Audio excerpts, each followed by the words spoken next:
setiap subuhnya. Allahumma barik li ummati fi bukuriha, ya Allah berkahilah umatku di setiap subuhnya, di setiap paginya. Mudah-mudahan kita semua mendapatkan keberkahan, baik keberkahan ilmu kita, keberkahan usia kita. Dan karena sudah siang ya, langsung saja kita akan mengkaji. Pada kesempatan kali ini kita akan mengkaji 23 keistimewaan dari Nabi Muhammad Sallallahu Alaihi Wasallam.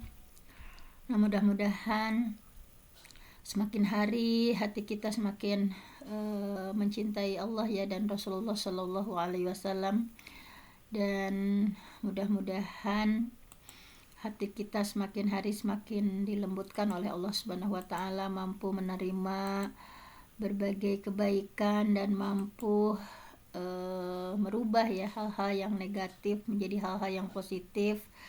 Nah, di antaranya di sini sudah ada ya 23 keistimewaan dari Nabi Muhammad Sallallahu Alaihi Wasallam, supaya semakin kita mengenal beliau ya, semakin kita mengenal dari Rasulullah Sallallahu Alaihi Wasallam, maka kita akan semakin timbul ya rasa cinta kita kepada Rasulullah Sallallahu Alaihi Wasallam.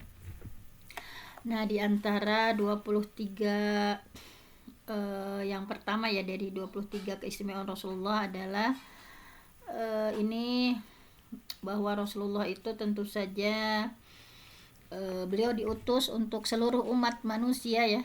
Begitu juga kalangan jin, Rasulullah bukan diutus untuk manusia saja ya. Kalau para rasul yang lain kan untuk kaumnya tersendiri ya, misalnya kaumnya Nabi Hud, kaumnya Nabi Nuh misalnya.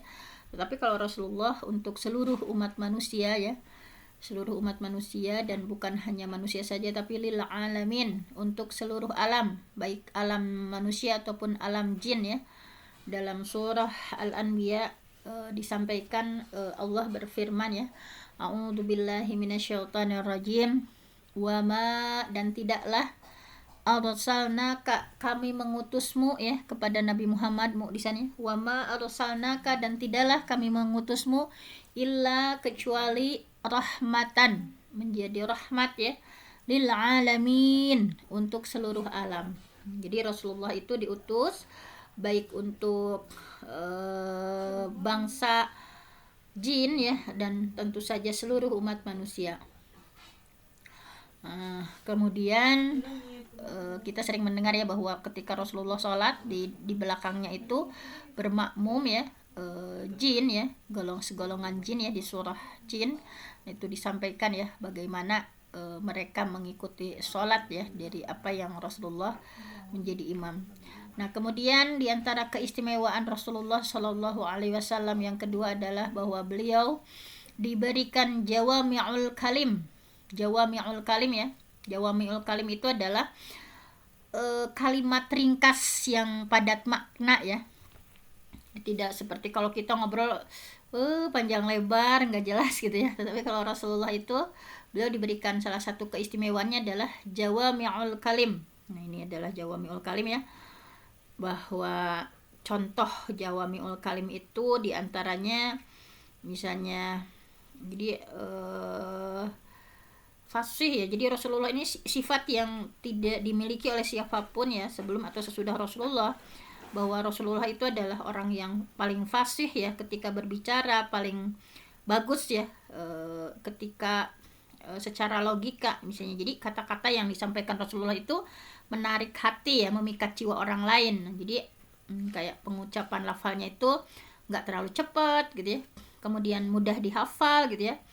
Nah, jadi itu adalah ya bahwa pernah ya Siti Aisyah menyampaikan bahwa Rasulullah itu tidak pernah ya kalau berbicara itu cepat seperti kalian, kata Siti Aisyah memberikan penyampaian bahwa Rasulullah SAW itu tidak pernah berbicara cepat seperti kalian, tetapi beliau itu kalau berbicara itu dengan perkataan yang jelas, rinci gitu ya, bisa dihafal oleh yang duduk bersama Rasulullah. Nah, jadi subhanallah sekali bahwa Rasulullah itu salah satu keistimewaannya adalah orang yang paling fasih ya bicaranya di antara makhluk Allah, bahwa afsah yang paling fasih ya dari makhluk Allah yang lain, kemudian paling enak didengar gitu ya, perkataan Rasul itu paling enak didengar, kemudian paling cepat penyampaiannya, dan paling manis ya tutur kata dari Rasulullah itu, sehingga pokoknya perkataan Rasulullah itu sangat menyentuh hati dan bisa menggugah jiwa. Bahkan musuh-musuhnya juga mengakui gitu ya, bahwa musuhnya menyampaikan bahwa wakana idza takallama bikalamin mufassal ya, bahwa ketika Rasul bicara itu kata-katanya rinci, jelas gitu ya, sehingga dapat dihitung oleh orang yang ya kalau mau menghitung ya nggak terlalu cepat, sehingga mudah diingat gitu ya. Nah seperti itu. Misalnya di antara di sini ada contoh-contoh ya jawami'ul kalim yang bisa disampaikan oleh Nabi ya, kayak sabda Nabi yang ringkas, dan tetapi dari ringkasnya itu menjadi dasar dalam agama. Contohnya yang paling masyhur ya, misalnya Rasulullah menyampaikan tentang usulul Islam ala thalathah ahadis, bahwa usulul Islam, prinsip-prinsip agama Islam itu ala salasi ahadis ya, didasarkan pada 3 hadis ini. Hadis Umar radhiyallahu an, bahwa contoh Rasulullah perkataannya itu jawami'ul kalim, di antaranya adalah innamal a'malu binniyat ya, innamal a'malu binniyat, sesungguhnya amal itu tergantung niat. Kemudian contoh jawami'ul kalim ya Rasulullah, ini hadis dari Aisyah, man ahdatsa fi amrina hadza ma laysa fihi fahuwa raddun. Jadi jelas gitu Rasul itu ya, siapa yang mengada-ngada dalam urusan kami yang bukan bagiannya, fahuwa raddun, maka hal itu adalah tertolak. Kemudian hadis dari Nu'man bin Bashir ya, contoh Rasulullah memiliki jawami'ul kalim, kalimatnya ringkas tapi maknanya padat. Misalnya al halalu bayyinun wal haramu bayyinun. Jadi yang halal itu sudah jelas, yang haram sudah jelas. Jadi nggak dirinci gitu ya, tapi dengan jawami'ul kalim. Nah di sini di dalam salah satu hadisnya bahwa bu'itsu bijawami'il kalim, bahwa Rasulullah itu ya, kata Rasulullah, aku diutus bijawami'il kalim, dengan membawa jawami'ul kalim. Nah di sini Imam Az-Zuhri menyampaikan bahwa makna dari jawami'ul kalim itu adalah bahwa Rasulullah ya, Nabi Muhammad SAW berbicara dengan kalimat yang ringkas, kemudian lafadznya pendek namun banyak makna. Tidak seperti kita kalau ngobrol panjang lebar gitu ya, tapi maknanya apa gitu di dalamnya itu. Tapi kalau Rasulullah sebaliknya, bahwa Rasulullah itu kalau bicara kalimatnya ringkas, lafadznya pendek, namun di dalamnya syarat dengan makna. Kemudian yang ketiga di antara keistimewaan Rasulullah Shallallahu Alaihi Wasallam adalah bahwa Allah sudah mengampuni ya kesalahan-kesalahan beliau, baik yang telah lalu ataupun yang akan datang. Nah di sini dalam surah Al-Fath ya, Allah berfirman, A'udzubillahi minasyaitonirrajim, liyaghfira lakallah ma taqaddama min dzambik wa ma ta'akhkhar, bahwa dalam surah Al-Fath ya, inna fatahna laka fatham mubina liyaghfira lakallah ma taqaddama min dzambika wa ma ta'akhkhar, bahwa Allah ya, agar Allah agar yaghfira lakallah, Allah mengampuni kepadamu ya, ma taqaddama, dosa yang atau apa-apa yang sudah berlalu, min dzambika, dari dosamu, wa ma ta'akhkhar, dan yang akan datang. Jadi kesalahan ya Rasulullah sudah diampuni ya, karena memang Rasulullah sudah dimaksum ya, memang sudah dijaga. Ketika Rasulullah berbuat misalnya kayak yang contoh kecil, Rasulullah berpaling ya, bermuka masam ketika beliau sedang berdakwah dengan para tokoh, kemudian Ibnu Umi Maktum datang gitu ya, seorang yang buta. Nah, memang Rasulullah maksum ya, dijaga, dan langsung Allah menegur ya. Nah, makanya di sini liyaghfira lakallah ma taqaddama min dzambika wa ma ta'akhkhar, bahwa Allah mengampuni ya apa yang sudah lalu dan apa yang akan datang dari kesalahanmu Nabi Muhammad Shallallahu Alaihi Wasallam. Nah kemudian yang selanjutnya, nah ini pernah kita bahas ya dalam buku Syama'il Muhammad ya, dalam buku Syama'il Muhammad, walaupun karena sekarang kita tidak belum lagi dilanjutkan untuk meneruskan kitab-kitab yang sudah kita bahas. Di bulan-bulan ini kita membahasnya secara umum ya, wawasan Islam secara umum. Namun mungkin nanti juga kita akan kembali lagi ya mengkaji kitab. Nah dalam buku Syama'il Muhammad, karakteristik dari Nabi Muhammad sudah pernah kita bahas ya, bahwa Rasulullah Shallallahu Alaihi Wasallam memiliki tanda kenabian atau istilahnya khatamun nubuwah ya, ciri tanda kenabian itu berada di antara dua pundak beliau ya. Hadisnya ini pernah kita bahas agak panjang lebar, ini kita ringkas saja langsung.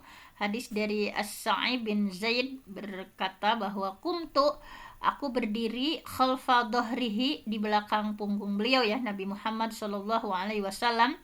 Fanadhartu ila khatamihi, kemudian aku melihat khatam ya, tanda tanda kenabian beliau atau khatam,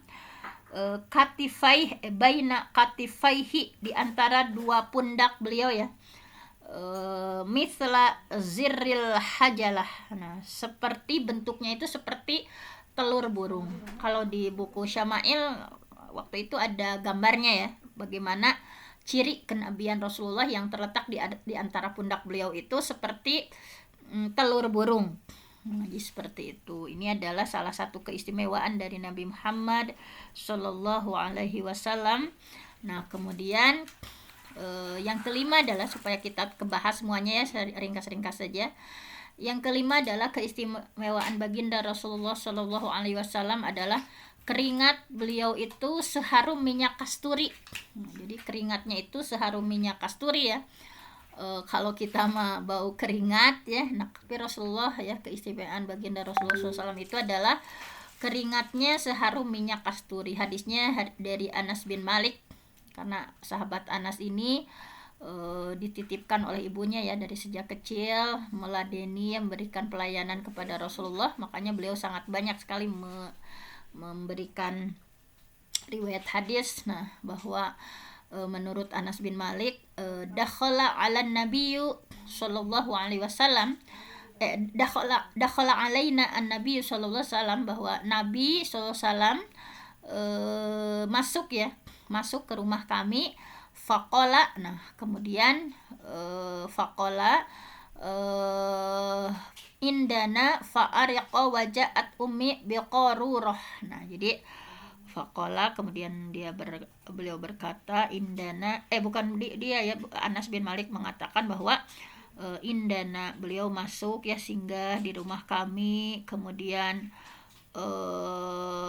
beliau itu melakukan qailulah ya, tidur di waktu siang yang sebentar gitu ya, sekitar berapa menit gitu ya. Kemudian Rasulullah tidur di rumahnya Anas bin Malik ya, tidur qailulah.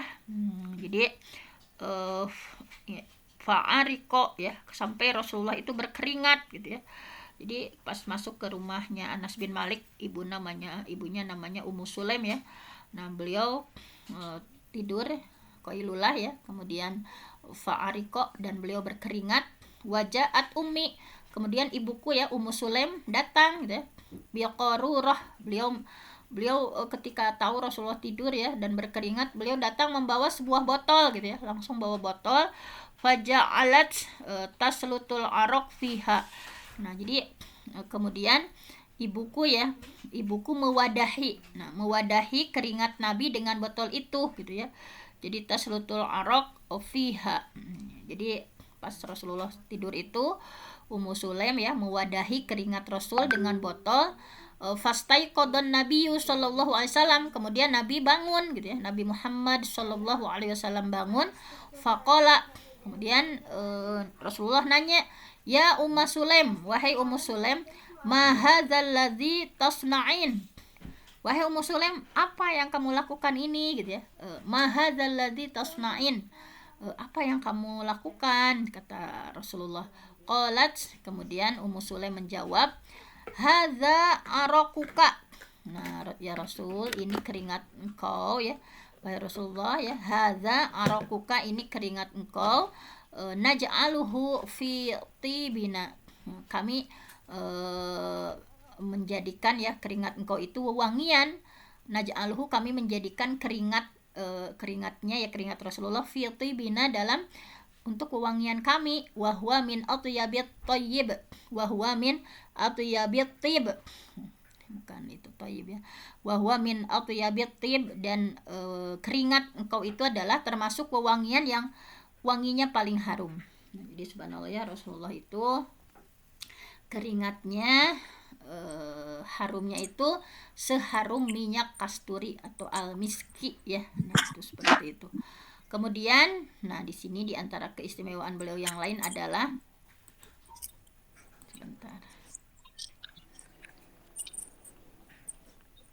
sebentar, kayak ada suara ya, saya mute dulu ya yang ada suara. Sebentar. Nah, udah di mute. Kemudian yang keenam adalah bahwa di antara keistimewaan Rasulullah SAW adalah bahwa dada beliau itu pernah dibelah sebanyak 3 kali ya. Dada Rasulullah SAW pernah dibelah sebanyak 3 kali. Nah, ini sudah sangat terkenal ya pembelahan dada ini, bahwa pembelahan dada yang pertama saat beliau usianya 4 tahun ya, ketika beliau sedang dalam pengasuhan Halimah As-Sa'diyah ya, bersama anak-anak Halimah ketika di perkampungan Bani Sa'ad. Nah, sahabat Anas berkata bahwa anna Rasulullah sallallahu alaihi wasallam, bahwa Rasulullah sallallahu alaihi wasallam sebentar, ini mengecil ya, bahwasanya Rasulullah SAW atahu Jibril ya, bahwa didatangi malaikat Jibril, wa huwa yal'abu, dan Rasulullah saat itu ya sedang bermain ma'al ghilman, dengan beberapa orang anak ya. Fa'akhadhahu, kemudian malaikat Jibril menangkap Rasulullah ya. Fasara'ahu, menangkapnya, kemudian fasyaqqa an qalbihi, yang pertama tadi ya, fa'akhadhahu menangkap, kemudian fasara'ahu menelantangkan ya, Rasulullah digolerkan ya, menelantangkannya gitu ya, Rasulullah ditelentangkan oleh malaikat Jibril. Fasyaqqa an qalbihi, nah kemudian membelah dada. Fastakhrajal qalba, nah kemudian setelah malaikat Jibril ya mengeluarkan istakhraja, mengeluarkan al-qalba, hati Rasulullah. Fastakhraja minhu alaqah, nah kemudian mengeluarkan dari hati beliau itu ada segumpal darah beku ya, alaqah. Jadi setelah dibelah dadanya, kemudian dikeluarkan hati Rasulullah, kemudian dari hati Rasulullah itu dikeluarkan alaqah, ada segumpal darah beku. Faqala, kemudian malaikat Jibril menyampaikan, nah hadza haddus syaitan, ini adalah bagian setan darimu. Hadza haddus syaitan minka. Thumma gosalahu, kemudian malaikat Jibril mencuci dari alaqah tadi, fi tosti min dahabin bima izamzam. Nah, jadi malaikat Jibril mencuci dalam wadah yang terbuat dari emas ya, dengan air zam-zam. Kemudian thumma la'amahu ya, setelah dicuci yang alaqah tadi ya, yang terbuat dari wadah emas dengan air zam-zam tadi, kemudian ditumpuk. Tsumma a'adahu fi makanihi, nah kemudian dikembalikan lagi ke tempatnya sana. Jadi dibelah dada ya, kemudian dari hatinya itu dikeluarkan alaqah ya, segumpal darah beku yang itu merupakan bagian dari setan, kemudian dibersihkan oleh malaikat Jibril ya dengan air zam-zam, kemudian ditumpuk, kemudian dikembalikan lagi ke tempatnya ya, kayak dibedah operasi ini. Qala Anasun, kemudian Anas menyampaikan ya di akhir riwayatnya, kan ini agak panjang ya riwayatnya.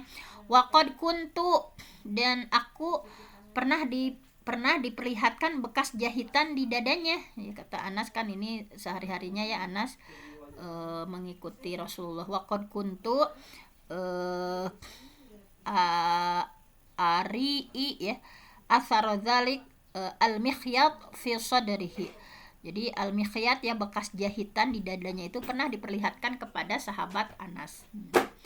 Nah, jadi itu pembelahan dada yang pertama ketika Rasulullah usianya baru 4 tahun. Kemudian pembelahan dada yang kedua adalah ketika beliau diutus menjadi Rasulullah ya, dan yang keempat saat peristiwa Isra Mi'raj.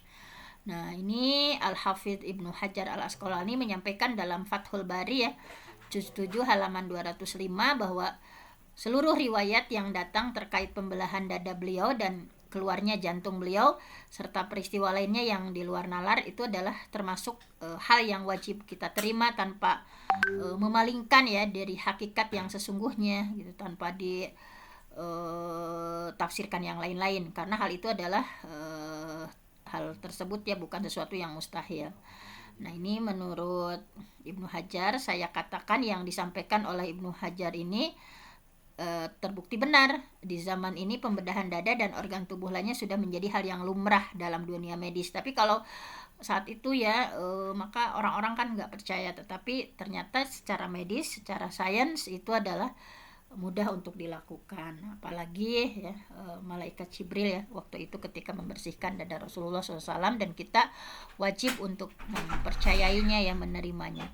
Nah, kemudian yang ketujuh adalah beliau mampu mendengar dan melihat apa yang tidak bisa dilihat dan didengar oleh manusia yang lainnya. Nah, jadi bahwa dalam salah satu riwayat hadisnya bahwa Rasulullah menyampaikan, ini sesungguhnya aku itu bisa melihat mala tarauna, apa-apa yang tidak kalian lihat, wa asma'u, dan aku bisa mendengar mala tasma'un, apa yang tidak kalian dengar. Ini kan Rasulullah mah ketika ada yang menangis ya sedang di azab kubur kan, para sahabat nggak bisa dengar, Rasulullah mendengar. Ada yang menangis ya ketika dia sedang di azab kubur. Nah, bahwa Rasulullah memiliki keistimewaan, ini sesungguhnya aku bisa melihat mala tarauna, apa yang kalian tidak bisa lihat, wa asma'u, dan aku bisa mendengar mala tasma'un, apa-apa yang tidak kalian dengar. Nah, misalnya di sini ya, atotis sama, bahwa langit itu merintih gitu ya. Bahwa kalau kita kan nggak pernah dengar kalau langit merintih, tapi Rasulullah atotis sama, bahwa langit itu merintih seperti dan layak bagi langit merintih gitu ya. Wa haqqulaha anta itta, dan layak untuk langit untuk merintih. Ma fiha maudi'u arba'i asabi' illa wa malakun wadi'un jabhatuhu sajidan lillah. Nah, jadi kalau kita mah nggak bisa melihat ya bahwa ternyata di langit itu merintih, dan di sana itu di langit itu ada tempat, tidaklah di langit ya ada tempat untuk 4 jari, melainkan ada malaikat yang meletakkan dahinya seraya bersujud kepada Allah Subhanahu wa taala. Jadi kalau kita melihat langit kan kita tidak bisa melihat apa yang Rasulullah lihat ya, bahwa Rasulullah mendengar langit merintih. Kemudian di langit itu tidaklah di langit ya terdapat tempat untuk 4 jari saja gitu ya. Jadi penuh sesak langit itu dengan malaikat. Tuh di sini disampaikan bahwa di langit itu tidaklah di langit ada tempat untuk 4 jari, melainkan pasti ada malaikat yang meletakkan dahinya seraya bersujud kepada Allah Subhanahu wa taala. Jadi langit itu penuh sesak ya dengan para malaikat. 4 jari saja yang ada tempat di langit itu pasti di sana itu ada malaikat yang di sini ya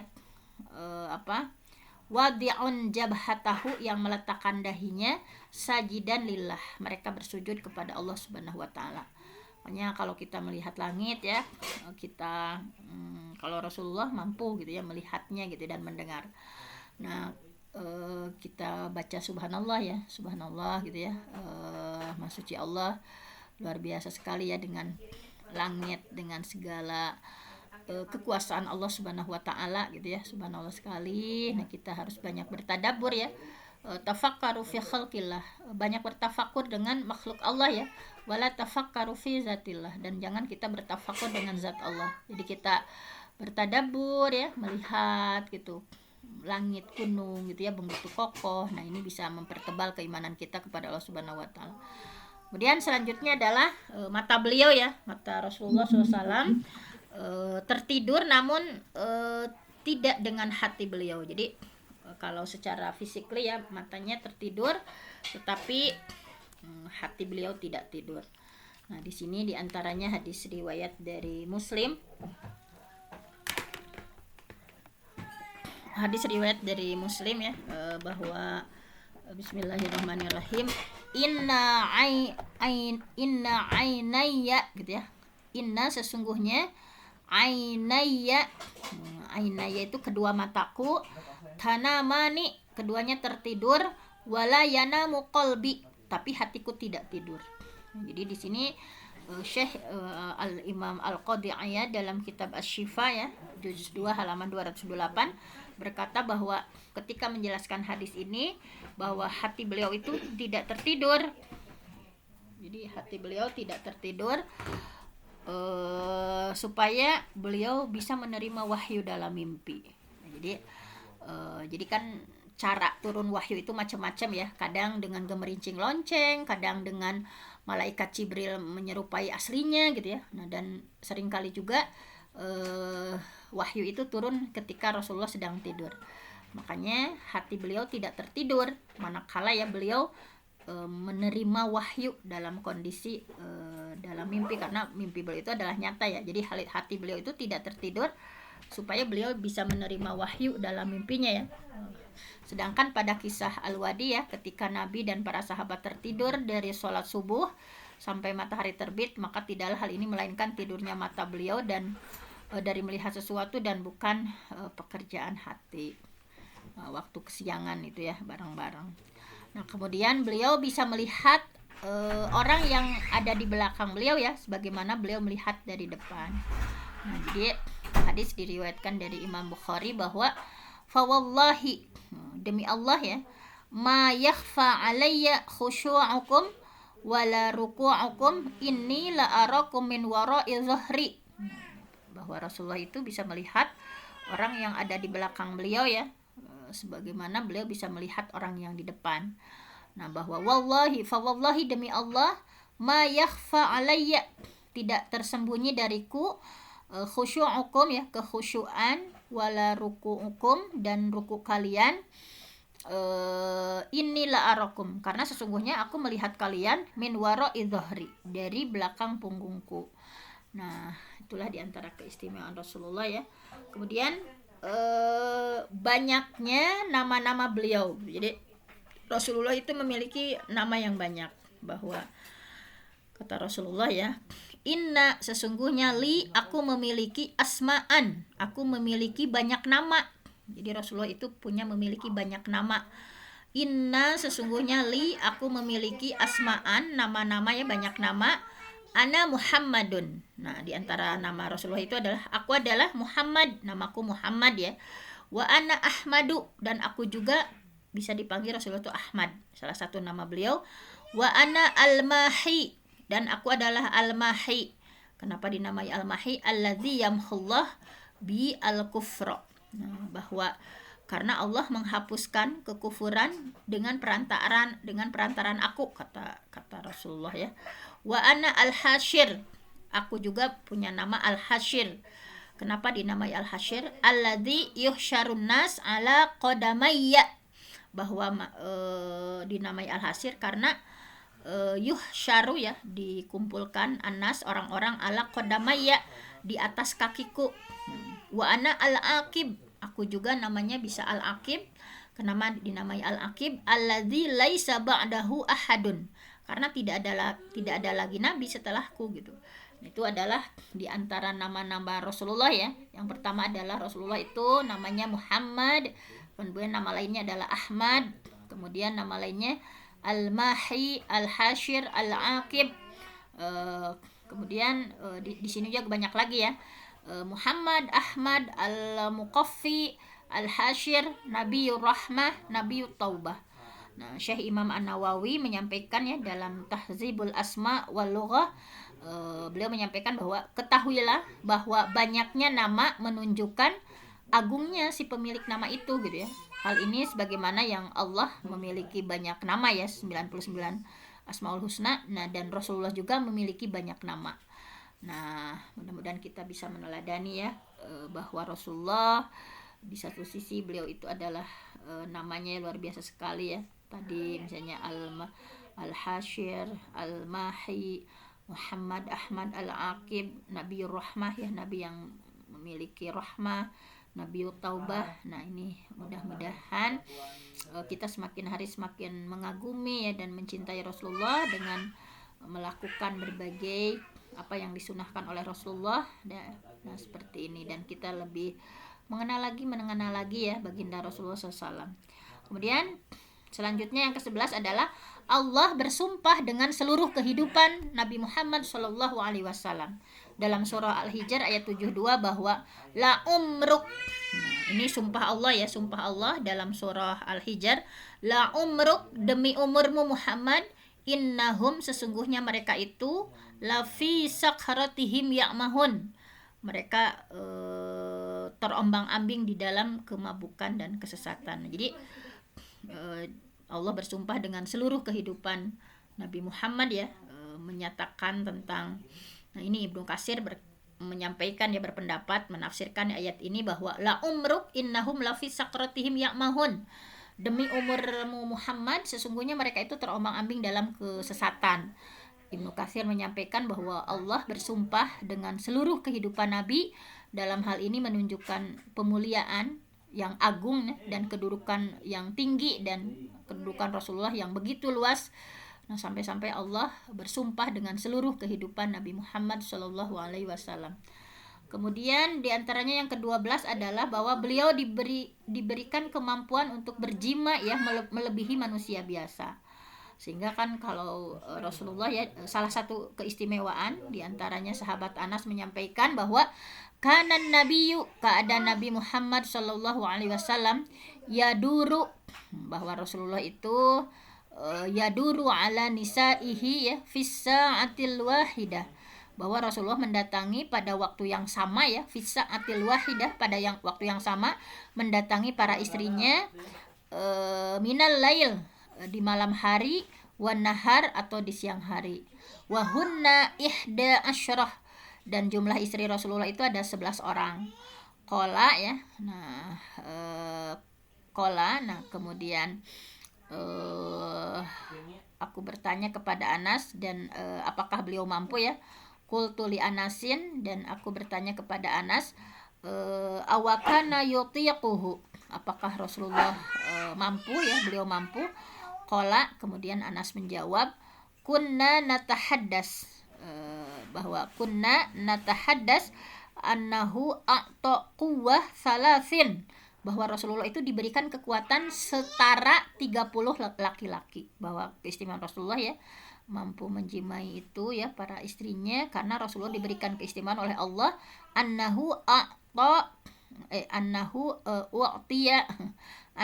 wa'tiya quwwah salasin, Rasulullah diberikan kekuatan setara dengan 30 laki-laki. Wa qala Sa'id an Qatadah, dan Sa'id dari Qatadah menyampaikan, inna Anasan, sesungguhnya Anas ya, haddatsahum tis'u niswah. Nah, ini Sa'id dari Qatadah berkata bahwa sahabat Anas menerangkan kepada mereka bahwa jumlah istri beliau itu adalah tis'u niswah, 9 orang ya, bukan ihda asyrah, bukan 11 orang. Ini ada pendapatnya seperti ini. Nah, subhanallah ya. Nah, kemudian makanya beliau diperbolehkan menikah lebih dari 4 orang, dan beliau menikahi ya perempuan yang menawarkan dirinya tanpa mahar, tanpa hibah. Nah, ini boleh. Nah, karena ini ya di surah Al-Ahzab ayat 50, ini hanya keistimewaan untuk Rasulullah ya.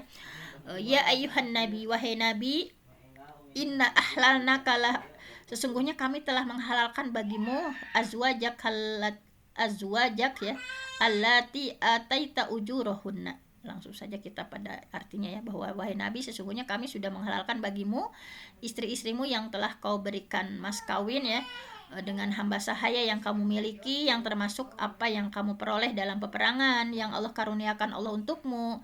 Demikian juga anak-anak perempuan dari saudara laki-laki bapamu, anak-anak perempuan dari saudara perempuan bapamu, anak perempuan dari saudara laki-laki ibumu, dan anak perempuan dari saudara perempuan ibumu yang turut hijrah bersamamu, dan perempuan mukmin yang menyerahkan dirinya kepada Nabi kalau Nabi mau menikahinya, ya di sini ya, pokoknya yang tadi disebutkan Allah ya, bahwa ma'afa Allah alaika wa banatika wa ammika wa banati ammatika wa banati khalika wa banati khalatika lati hajarna ma'aka wa mro'ah mu'minah in wahabat. Nah, jadi ketika Nabi mau ya, in wahabat nafsaha lin nabiyyi.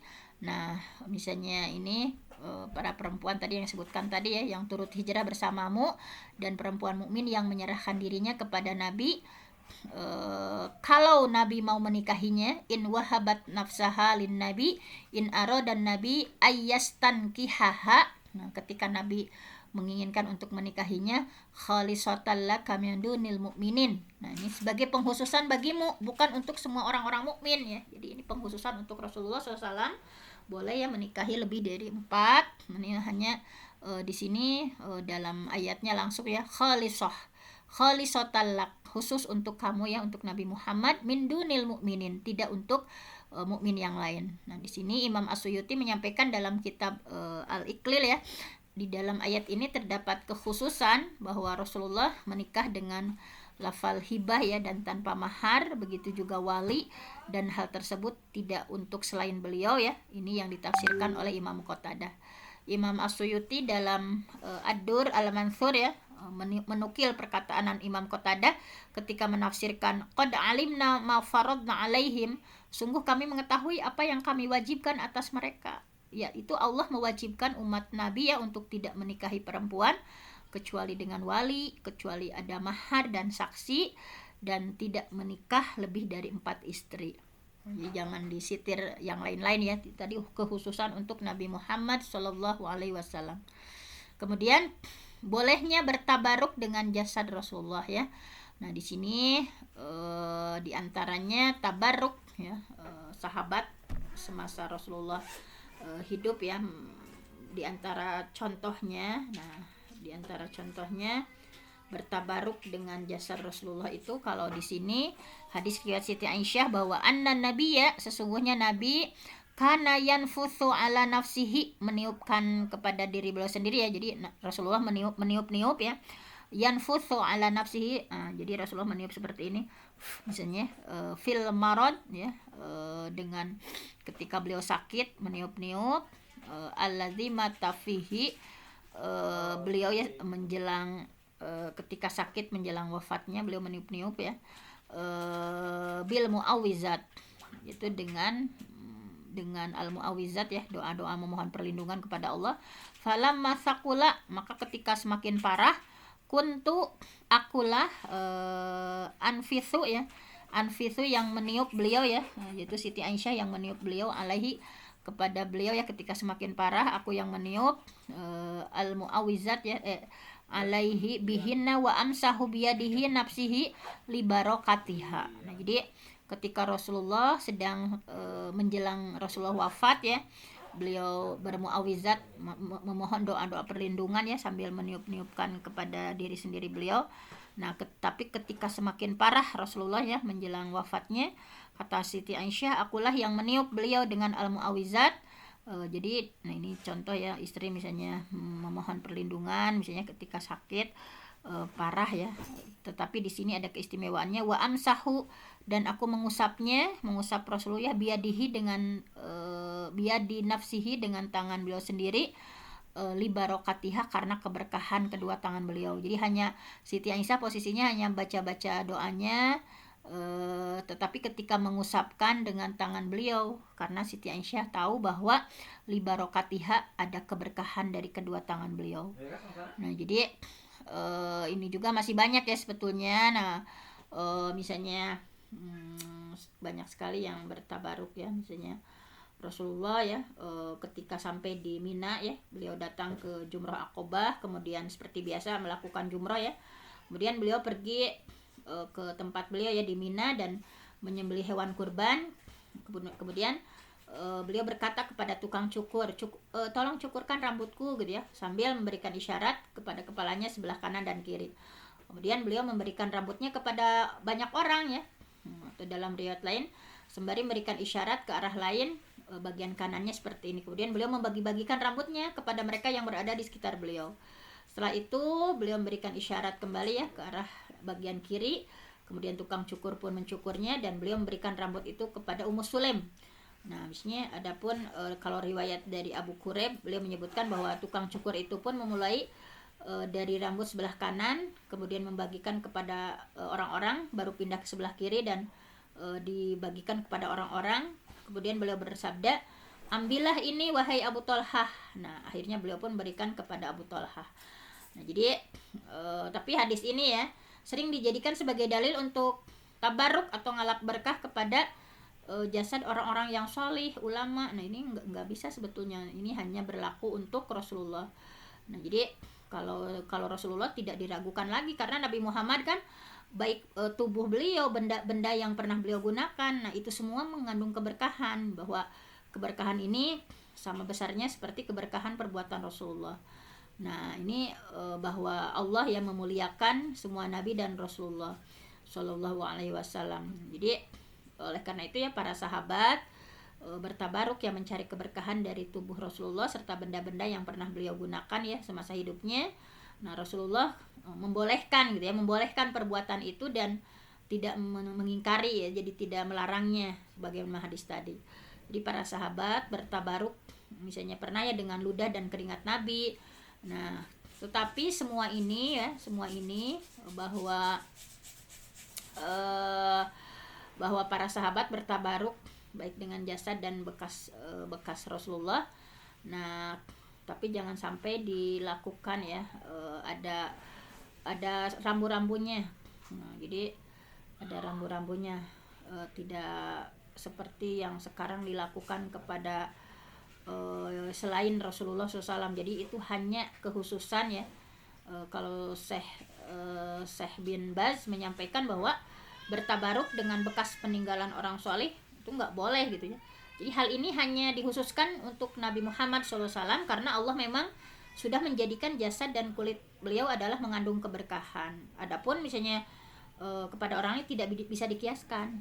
Kenapa tidak bisa dikiaskan? Karena pertama ya para sahabat tidak pernah melakukan hal tersebut terhadap orang lain selain kepada Nabi.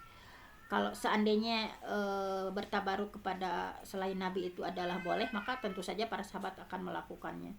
Dan kedua adalah menutup jalan kemusyrikan ya, karena bertabaruk misalnya kepada bekas-bekas peninggalan orang soleh selain Rasulullah menghantarkan kepada al-ghulu, jadi ibadah kepada selain Allah, sehingga ini wajib untuk dicegah. Nah, jadi itu diantaranya. Kemudian karena sudah terlalu siang ya, mungkin ini bisa besok dilanjutkan. Nah, ini yang ke-15 sampai 23 bahwa salah satu keistimewaan Rasulullah sudah kita bahas hari ini, mungkin baru sebagiannya dulu ya karena waktunya sudah terlalu siang. Mudah-mudahan semakin kita mempelajari karakteristik Rasulullah, keistimewaan Rasulullah ya, baik dalam kitab Syama'il Muhammad yang sudah kita bahas atau dalam kitab-kitab lainnya, semakin menambah kecintaan kita kepada Rasulullah Shallallahu Alaihi Wasallam.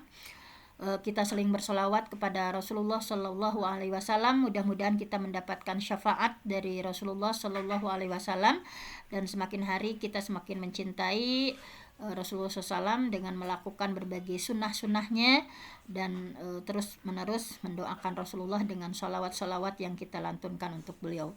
Mungkin hanya ini saja ya untuk pembahasan hari ini. Saya mohon ampun sama Allah, yang benar datangnya dari Allah, yang salah dari saya sendiri. Aqulu qauli hadza wa astaghfirullah li wa lakum. Wassalamualaikum warahmatullahi wabarakatuh. Waalaikumsalam warahmatullahi wabarakatuh. Nah, karena tadi ya Bunda Siti di sekolahnya mungkin agak lagi sibuk, saya tutup saja karena ini Ibu moderatornya mungkin sibuk ya.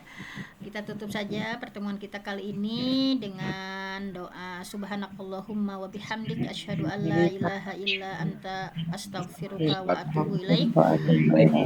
Dengan Allahu ya'khudhu bi aidina ila ma fihi khairun lil Islam wal muslimin. Aqulu qawli hadza wa astaghfirullah li wa lakum. Wassalamualaikum warahmatullahi wabarakatuh. Waalaikumsalam warahmatullahi wabarakatuh.